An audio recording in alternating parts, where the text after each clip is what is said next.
So, hello guys, what's up? It's me again, si Mima Alicia nyo at nagbabalik ulit para sa ating panibagong video. Alam nyo naman po mga minamahal na nahuli sa bitag ni Senator Risa Hontiveros itong si former President Duterte. Alam nyo yan mga minamahal kasi kay Dilima kalmado siya, sa AJK victims kalmado siya, sa ibang mga senador, syempre mga kabaro niya, kalmado siya.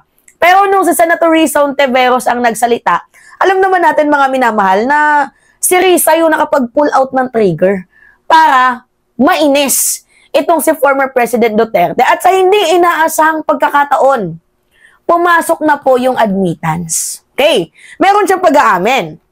So ngayon, ano nga ba yung isa sa kanyang pinakamalaking revelasyon sa kanyang mga inamin? Na inutusan niya yung mga pulis na patayin yung mga tao. Oo, yan yung sabi ni Digong, mga minamahal, patayin ko no, yung mga adik di umano. So sa papaanong pamamaraan, inutusan niya na dapat yung mga adik na yan, turuan yung manlaban. Tapos pag manlaban, mayroon na kayong karapatan na itigi-bum-bum yung personalidad na yan. So ngayon, sinunod po ng mga pulis. Nung nandoon na si Kadigungan sa Senate hearing, ang kanyang premise, responsable lang daw siya sa policy. Pero, hindi siya responsable sa killings. Kasi, ika nga mga minamahal, hindi naman siya nag-execute. Pero ngayon, ano yung magandang development? Yung ICC, malapit na pong pumasok sa bansang Pilipinas bago matapos ang taong ito. Bago matapos ang taong ito, mga minamahal, totoo po yan. Kasi yung pag-angin ni former President Duterte sa kanyang ginawang katarantaduhan is kinup up na po, mga minamahal.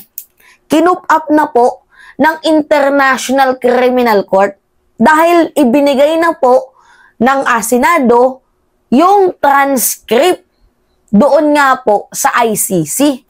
At yung kanyang admittance, mga minamahal, malaki po itong role. Para saan? Para maidiin lalo itong kupal na to. Si former President Duterte. Okay? Gets ba ninyo, mga minamahal? So ngayon, ito. Panoodin natin tong video.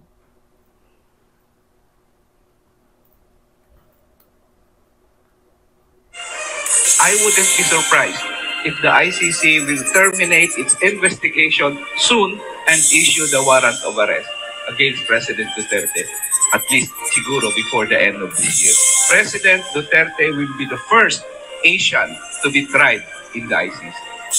Bago matapos ang taon, posibleng maglabas na ng arrest warrant ang International Criminal Court o ICC kaugnay ng umano'y extrajudicial killings o EJK sa anti-drug war ni dating Pangulong Rodrigo Duterte.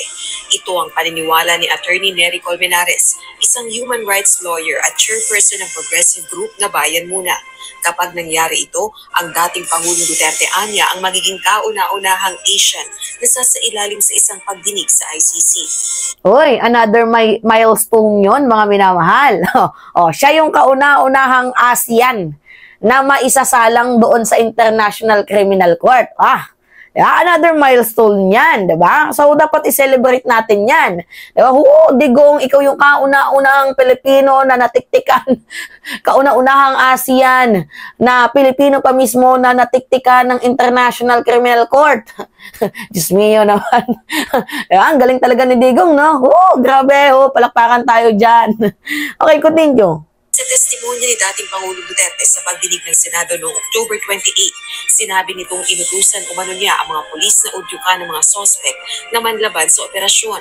Ang pahayag na ito, mas pinalalakas pa umano ang kaso laban sa kanya sa ICC. Tama. Kaya naman umaasa ang mga abogado gayon din ang mga kaanak ng EJK victims na makikipagtulungan na sa ICC ang administrasyon ni Pangulong Ferdinand Marcos Jr. Malapit na yan. Para sa kanila, mahirap makamit ang hustisya sa Pilipinas usod ng umiiral na justice system. Bukod. We still encourage President Marcos na una, to cooperate with the ICC fully, and second, of course, to return to the ICC. But the shift in policy is already a major departure from their previous stance. Sa dami na hinawakan ng NUPL NCR na cases, Okay, tama na yan. Tama na yan yung ano na yan. Yung, kasi hanggang doon lang tayo sa sinabi ni Nery Colmenares.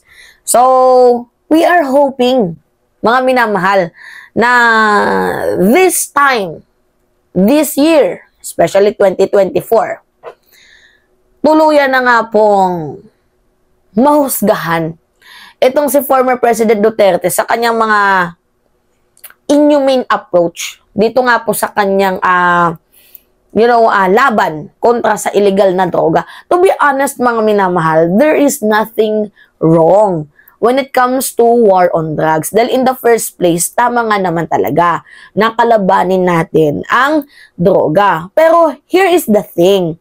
Ano yung wrong? Ano yung mali doon?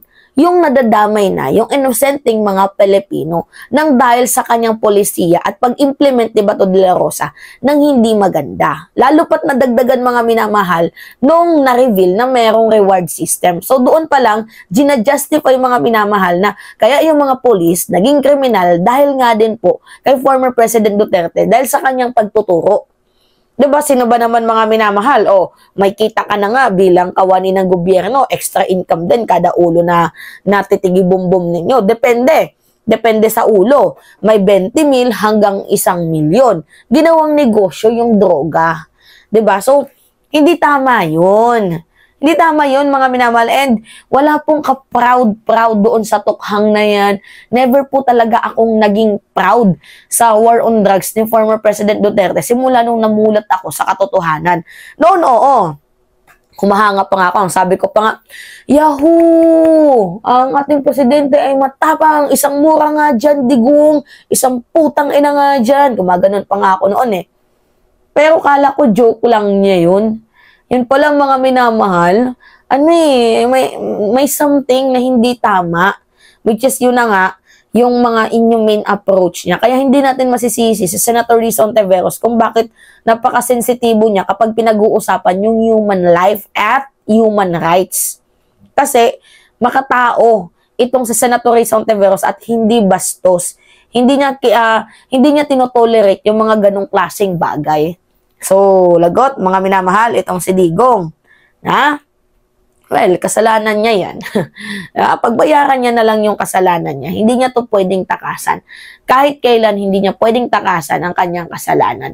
Kahit pa siya ay naging dating presidente ng bansang Pilipinas dahil hindi naman po siya immune dito sa International Criminal Court. Anyway, yun po, mga minamahal. Just a little quick update lamang po na ito pala ay ganda ng balitang to, no? Maganda yung yung layunin. Bigla akong nabuhayan ng alindog nung ang ICC ay papasok na dito sa bansang Pilipinas. Anyway, it's me again, si Mima Alicia nyo, at nagbabalik ulit para sa ating panibagong video. Maraming salamat, mga minamahal.